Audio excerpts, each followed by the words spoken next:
The Tao of Self-Confidence, episode 167.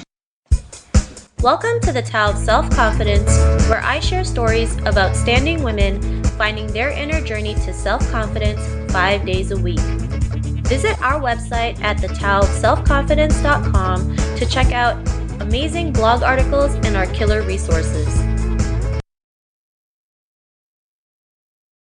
Well, hello friend. Welcome to the Tao of Self-Confidence, where I share stories of amazing women who have discovered their inner journey to self-confidence. I'm your host today, Sheena Yap Chan, and today I have a special lady who's all the way from the UK. She is a certified coach, a Misfit turned Maven, an author, and an adventurer, and I'm just really glad to have her on today to share her story with us about self-confidence and her journey. So without further ado, I'm going to introduce you to Ebonie Allard. Ebonie, how are you today? Maybe you can fill in a little bit more about yourself to our listeners. Of course, I'm really well, Sheena. Thank you so much for having me on your podcast. I love your podcast, by the way. I have a really kind of detailed story, but I'm a coach and I help other people really, those people who don't feel like they belong or maybe feel like a round peg in a hole, to really accept who they are and be proud of it. And I do that because that's my story. So for such a long time, I felt like I didn't belong anywhere. I didn't fit in. I wasn't the same as everybody else. And for I guess in my first career and also in my second, so I worked in the film industry as a set decorator and production buyer. And then I ran a virtual assistant, a personal assistant business. I just did feel like I belonged and I didn't trust myself. And so at the end of my first career, I suffered from burnout and I was just exhausted and crashed and burned after working TV industry for such a long time. And then the second career, I built this business and I was in control and I felt like that would mean that I would look after myself. But in reality, I made it to a bunch of other people's expectations and really didn't trust myself. So I did it how I thought you should do it. I built a business that looked great on the outside, but didn't feel as good on the inside. So I had a bit of a breakdown. And so now, having learned all my lessons and really made that click, I teach and help people to create businesses that really feel as good on the inside as they look on the outside. Thanks for sharing that. And I love that you said, just because a business looks great on the outside doesn't mean it feels good on the inside, because a lot of people, are in business sometimes for the wrong reasons, or, they're just focused on the money and not realizing, it's their calling or true passion. And that's just as important too, because if your heart's not in it, then, you can't sustain a successful business. So, I'm glad you mentioned that. And Ebonie, what's your cultural background? I guess the best way to describe it really is Jewish European. So whilst my family aren't practicing in the Jewish faith, it's my ancestry and definitely where my family are from, and because of that, kind of all over Europe. Awesome. Well, thanks for sharing that. And, what would be your favorite self-confidence quote?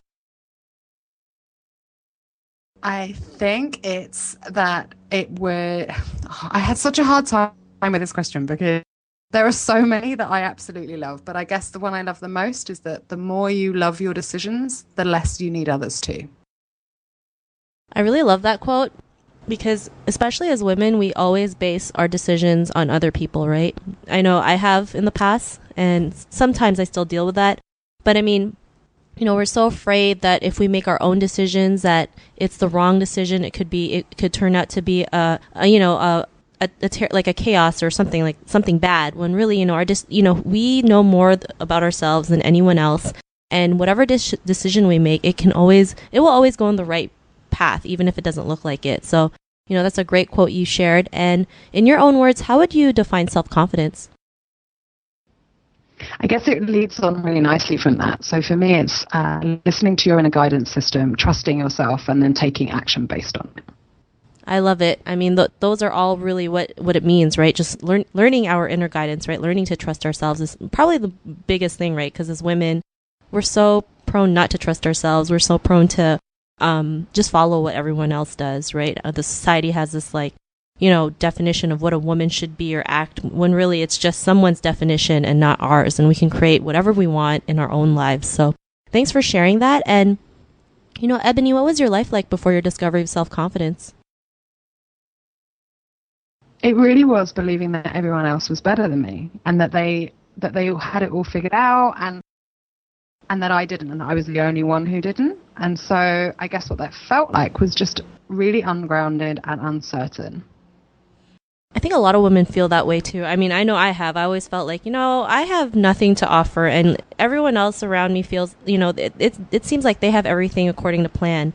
And, a lot of people don't remember that sometimes, even though things may look good on the outside, you don't know what happens on the inside, right? You don't know, if they're having trouble or if they're, going through something, just because everything looks picture perfect on the outside doesn't mean it always looks good on the inside. So, when you realize that, you could go out there and do your own thing, that you are capable of creating the life that you want, what was that aha moment in your lifetime when you realized that?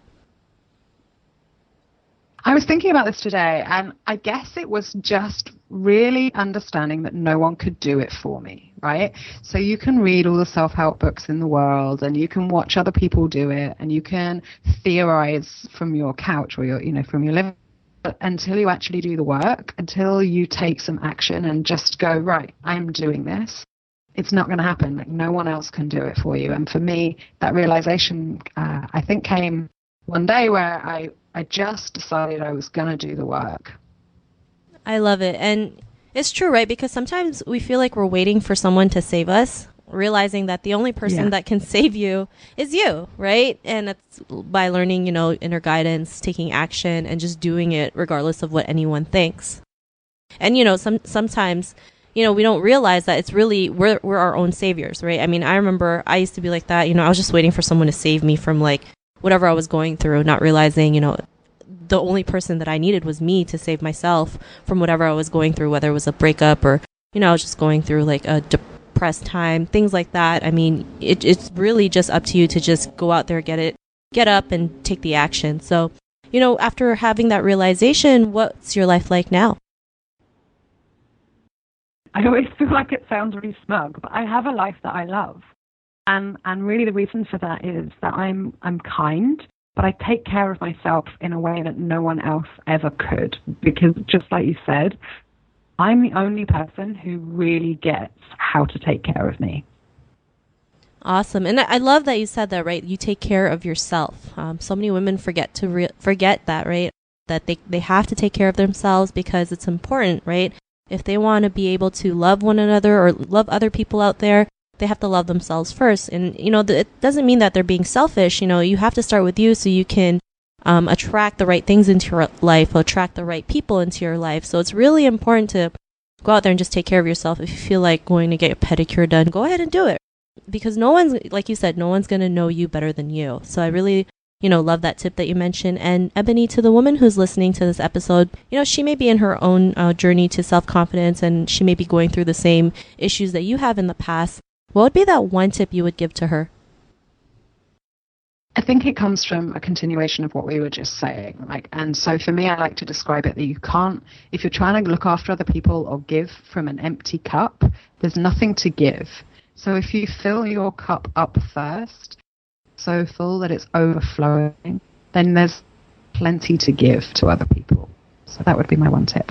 I love that. And, it's so true. We got to fill up that cup. And when it overflows, that's when we can give that love, the right kind of love that we can give to others, right? Without feeling, the need to have others love us, because we love ourselves so much that we have more than enough, right? Just giving abundance out there in the world. So I love that tip that you mentioned. And Ebonie, if our listeners wanted to get to know a little bit more about you and what you do, is there any links or social media profiles we can connect with? Yeah, I'm Ebonie Allard on Instagram and on Twitter, and I'm always there. And if they wanted to come and check out my website and see the work that I do in my book, it's entrepreneurenabler.com or misfit2maven.com.